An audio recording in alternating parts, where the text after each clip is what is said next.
Capture everything. This is the way of GTD and David Allen, and it has been used and proven to get more of the ideas out of your head and onto a place where you can then take action on the things you need to get done. But when it comes down to it, there is nothing more annoying than having a large to-do list that eventually occurs due to your capturing every single thought when you are in a getting things done mindset. Lucky for you, there is actually a great way to take the clarify and organize steps of GTD and make them the easiest steps of the entire process. As a productivity enthusiast, these 5 things help me make 4 videos a week, a podcast every single week, and work a full-time job. Delete. The first and most possibly important thing that you can do to declutter your to-do list is hit the like button, subscribe, and hit the notification bell to stay up to date with all of my latest videos. No, in all seriousness, the first thing you can do is delete your tasks off of your to-do list. And the reason I say this is because a lot of times when you're in a GTD mindset, you do have a lot of tasks that end up coming up on your inbox. And what ends up happening is there's this huge, vast number of tasks that occur that you actually don't need to get done, because we have a lot of ideas, and it's important and it's good that we get these ideas out of our head. As David Allen talks about, we are great at making ideas, but we're awful at storing them. However, not every single thing that you write down needs to become an action item. This happens often at work. You can probably experience something like when your boss or somebody who is more on the sense of giving you ideas to get things done. So if they have an idea for something to do for a client, you might think you have to make that an action item always. However, that could just be something that they thought of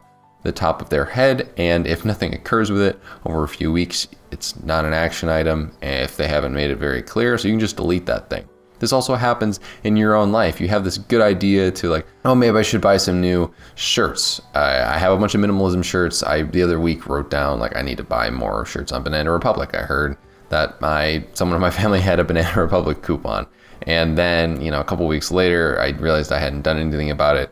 And turns out I don't need to buy them for a little while, so I just haven't done that, and I deleted the task. So the second you get down into a planning mindset and you notice that there are tasks on that capture inbox that are not needed, make sure to just go and delete those things, and you will find first and foremost that your to-do list gets a lot less cluttered. If you really do need to come back and do it later, what you can do is like check it off in whatever productivity app it is you use, and it'll hide. And then after that, if for some reason you want to go back, you can always go and uncheck it.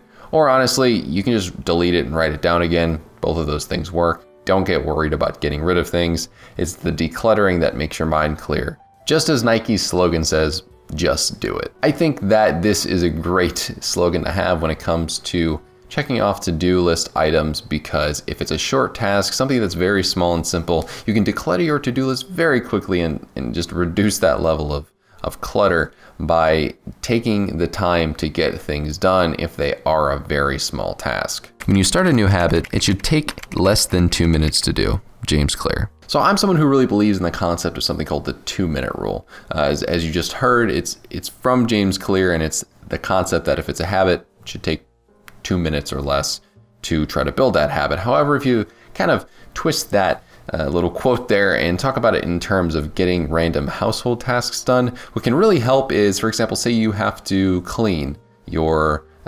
kitchen, or you have to clean your bathroom. What you can do is tell yourself that specifically this part of the process, for example, taking this one dish, is going to take like less than 2 minutes. So I'm going to clean this one dish. Then if you focus on that specific thing, then you get the ball rolling and you end up completing that entire task, because you're not going to just do one dish and stop. If you do, well, I don't want to say bad on you, but I'm not going to not say that.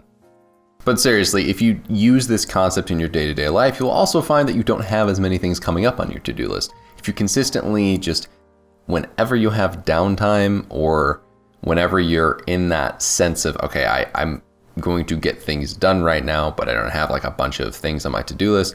If you just think about random things that'll take 2 minutes, like taking the trash out, you don't have to like put that on your to-do list. You can just go and take the trash out. If you continuously use the 2-minute rule regarding decluttering and cleaning, you will not have those things come up on your to-do list. You do not have to think, oh, I got to clean all of these dishes from last night, if you just clean your dishes as you do things. So the next time you want to procrastinate cleaning your dishes or taking out the trash, just think, I'm going to take this trash bag out of the trash can, or think, I'm going to clean this dish after I eat. It'll take 2 minutes, and then the ball will get rolling, and you won't have those things come up on your to-do list.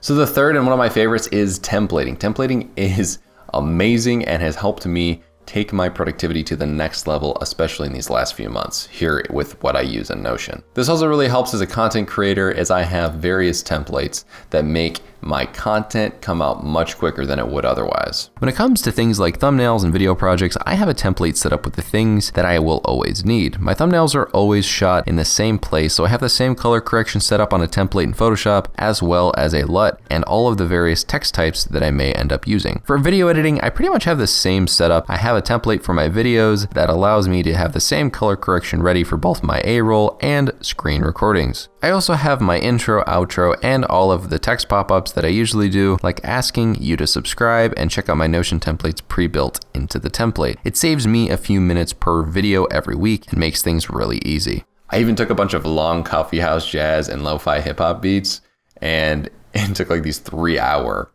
uncopyrighted segments of music and just cut them into 15-minute pieces, edit it in an audio editing software, got it to where like it would be the right volume, and then just exported them into like 2 folders. And essentially now when I'm making a video like this, you're hearing this tutorial music that's just like a bunch of, it's a template, because it's the same thing over and over again. All I got to do is randomly drag one, and I have the right kind of music, and I don't really need to do much editing, and I don't need to take like a long 3-hour one and pick out a segment each and every time. It's templated, it's really quick and easy. So number 4 is automate. I never post my social media stuff manually. Every single thing outside of that is automated. I will take the text that I've written, put it into an automation software like later.com, and then I never have to manually post it on time. Same with scheduling YouTube uploads, same with having my community posts come out, and all those different kind of things, they're automated. With great applications like Zapier, Automate.io, and Power Automate, I set up various automations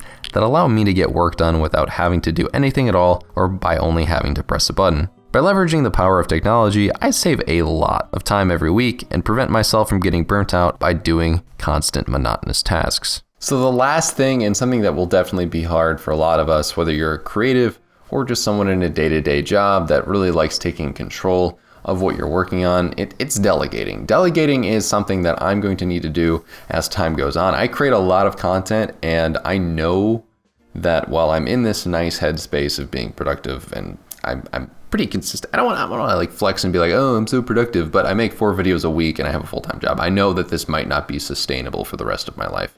And if I want to also up the quality of those things as maybe a viewer base goes up, in order to try to extrapolate that growth and utilize the sort of income that's coming along with it, I understand you got to scale and stuff like that.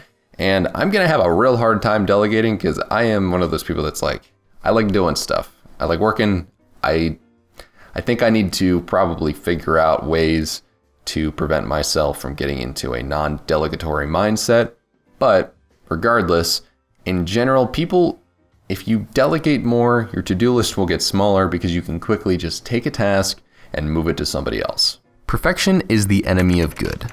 Voltaire. As a content creator, I have learned in the last year that this quote has some truth and power to it. When it comes to getting things done, there is no bigger enemy than yourself. When I create videos, I often try to perfect everything, when at the same time, perfection is unattainable. In your own life, know that you are not going to be the only person that can get something done good enough. Oftentimes, good enough actually means pretty good, and there are no dire consequences for delegating your tasks. You think your parents ever had a problem with you being the one to take out the trash? No, they didn't, because they knew if you took it out, it was good enough. They did not need to do it themselves, because I feel like that's a decent analogy.